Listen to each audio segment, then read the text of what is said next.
परसों मेरे सामने एक 30 साल लड़की का वाकया आया। परसों नहीं, वाकया तो 2-3 महीने पुराना है। 30 साल की लड़की, 3 बच्चियां उसकी, शौहर को हार्ट अटैक हुआ, मर गया। अब आप बताओ यार, 30 साल की लड़की की तो अपनी शादी की उम्र है, किस कदर टेंशन है ना उसको, किस कदर टेंशन में होगी। वो अपना नहीं सोच रही, वो अपनी 3 बच्चियों का सोच रही है, इनका क्या बनेगा। अब क्या हो रहा है कि लोग बता रहे हैं कि जी उसके रिश्तेदार उसको ज़कात दे रहे हैं रमजान में। मैंने कहा इन बेगैरतों, माजरत के साथ थोड़ा मैं गुस्सा हो रहा हूं, इन बेगैरतों को बोलो कि उसकी शादी का इंतजाम करो, ज़कातों पे नहीं टुकड़ों पे पालो। कब तक पलेगी ज़कातों के टुकड़ों पे यार, कोई इंसानों वाला काम करो तुम। उसके रिश्तेदार क्यों नहीं कर लेते उससे दूसरी शादी भाई, उसके देवर क्यों नहीं कर लेते, उसके चच्चे ताए क्यों नहीं कर लेते, जो शोहर के हैं चच्चे ताए वगैरह, ये कजन है, वो क्यों नहीं कर लेते। ये 3 बेटियों को अजनबी पालेगा ये अच्छा है, या उसी के चच्चा ताए पाले वो अच्छा है। नहीं आ रही मेरा ख्याल है बात समझ में। ये जो मैं इतना पागल हो जाता हूं ना 2-2 शादियों पे, मेरा दिमाग नहीं खराब है। आप सोसाइटी में जाके अजाब तो देखो, उसमें क्या गुजर रही होगी लड़की। ऐसी बेशुमार है हमारे इल्म में, 20 साल में बेवा हो गई, 22 साल में बेवा हो गई, बर्बाद हो गई जिंदगियां उनकी। वो कह रहे हैं हम अपने आप को पाले, अपने बच्चों को पाले, और सोसाइटी क्या कर रही है, वो देवर का मखत ले जाके ज़कात दे रहा है उसको। अबे तू अपनी भाभी से शादी कर ले, अपने यतीम भतीजों को पाल ले यार तू। नहीं जी, बीवी से डर रहा है, बीवी को बाप बना लिया यार तुम लोगों ने। उससे नहीं डर रहे तुम खुदा के अजाब से। मैं उससे कह रहा हूं देवर से, तू अपनी भाभी से शादी कर ले, कह रहा है मेरी बीवी मारेगी। मैंने कहा छोड़ दे उस अजाब को यार, छोड़ दे, जो रखे, जो तेरा साथ दे ठीक है, नहीं तो दफा करो यार, उसको लानत भेजो। जब तक ऐसे ढीठ नहीं बनोगे ना, सोसाइटी तब्दील बोलो नहीं होगी।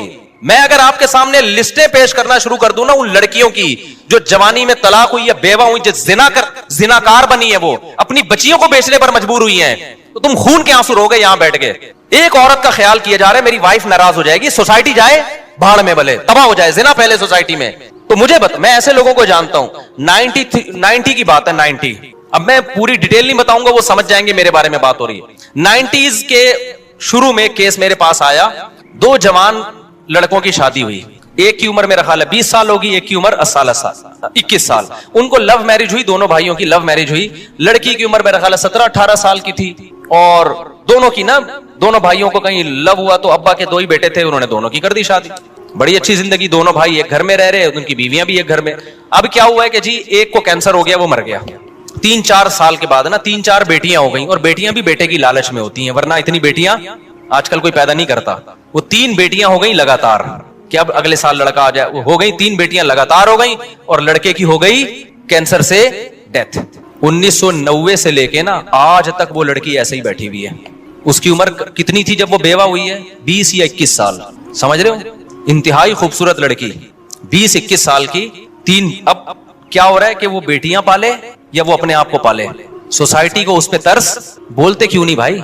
नहीं यार, लोग जा रहे हैं ताजियत के लिए, अयादत के, ताजियत के लिए, बेवा हो गई, कुछ लिफाफा दे के आओ। मैं उस वक्त, मैं बच्चा था उस वक्त, मैं कह रहा था इन बेगैरतों को बोलो उस देवर से इसकी शादी करा दें जो उसी घर में रहता है। बताओ इसकी कहीं अजनबी जगह पे होगी तो सौतेली बेटियों पे कैसे इतमाद किया जाएगा?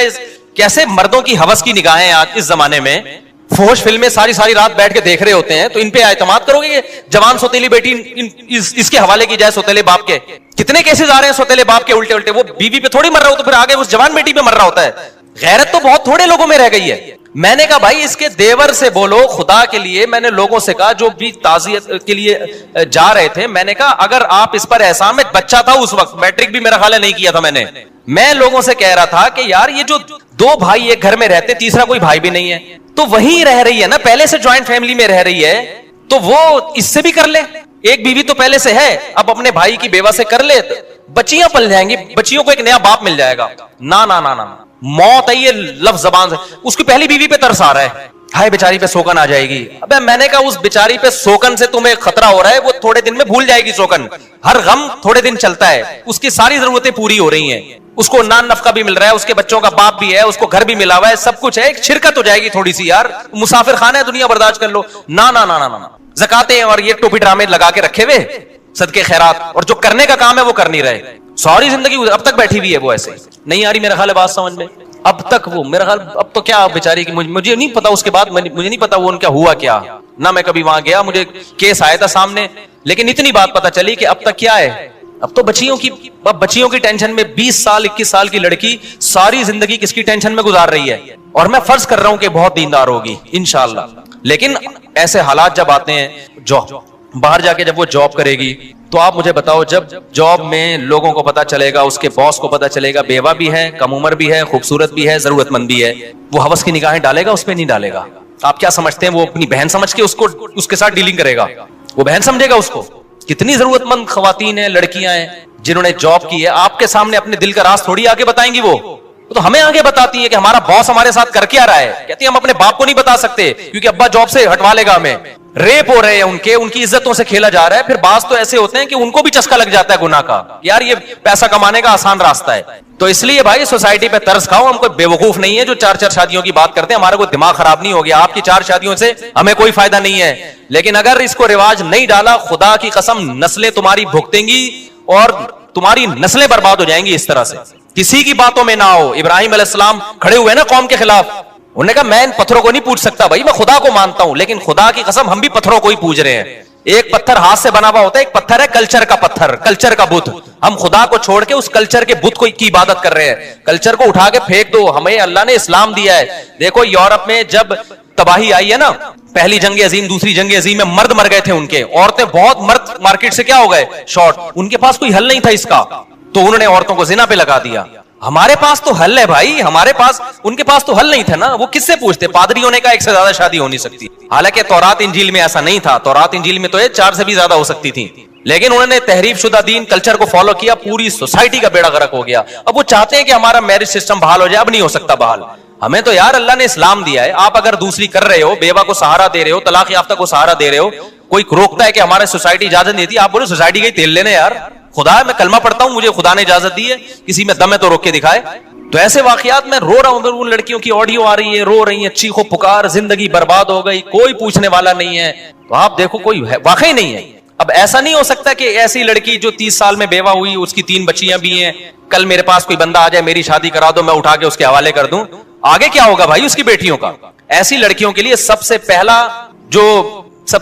जो उनके लिए जो ऑप्शन होता है ना, वो उनके रिश्तेदारों का होता है, देवर का होता है, जेठ का होता है। सबसे पहला ऑप्शन ये होता है कि वो सहारा दें इनको।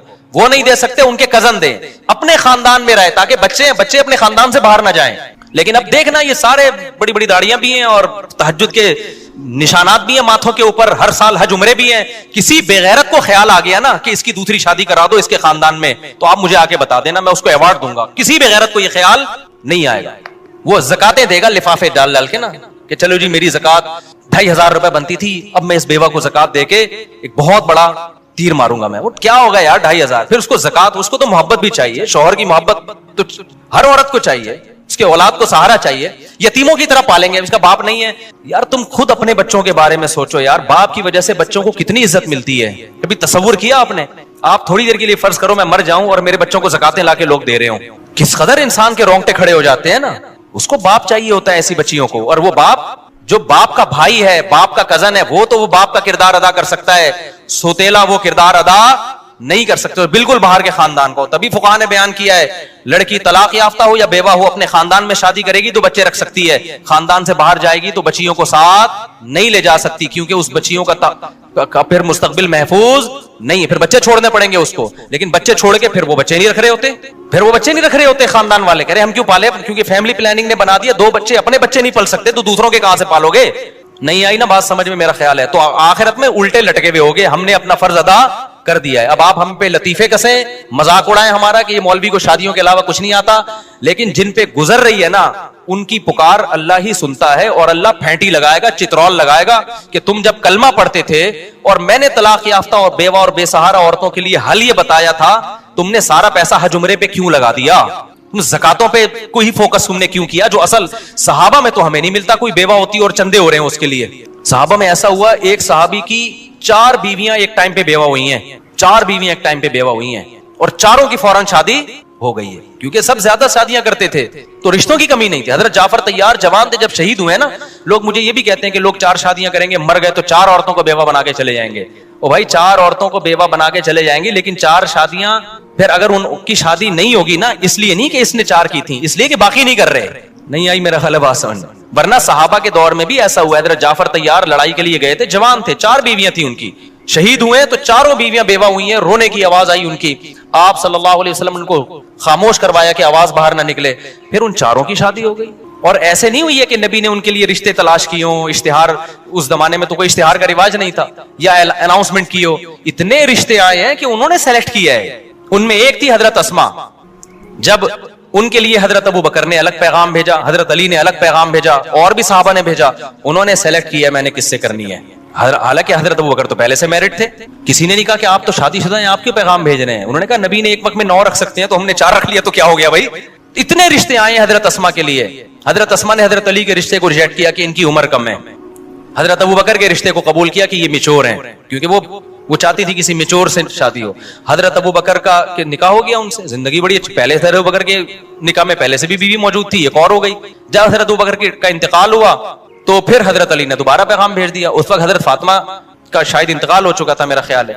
हजरत अली ने दोबारा पैगाम भेजा तो उन्होंने कबूल कर लिया, क्योंकि अब हजरत अली भी क्या हो गए थे, दोबारा भी शादी हो रही है, 2-2 3-3 दफा बेवा होकर शादी हो रही है। हजरत खदीजा की जो 40 साल में शादी हुई है और नबी 25 साल के थे, तो आप क्या समझते हैं हजरत खदीजा को रिश्ते नहीं मिल रहे थे। खतबहा अशराफ कौमिन, हदीस में जब खदीजा बेवा हुई हैं, कौम के सरदारों के रिश्ते आए हैं, उनमें एक नबी सल्लल्लाहु अलैहि वसल्लम का था। तो हजरत खदीजा ने फरमाया कि मैंने शादी ऐसे शख्स से करनी है जो मेरा माल तिजारत में लगा सके, उसके लिए ईमानदार आदमी चाहिए। तो ये क्या है, ये ईमानदार। वहां भी सिलेक्शन हजरत खदीजा की तरफ से थी, वो मोहताज नहीं थी कि नबी से निकाह करने पर।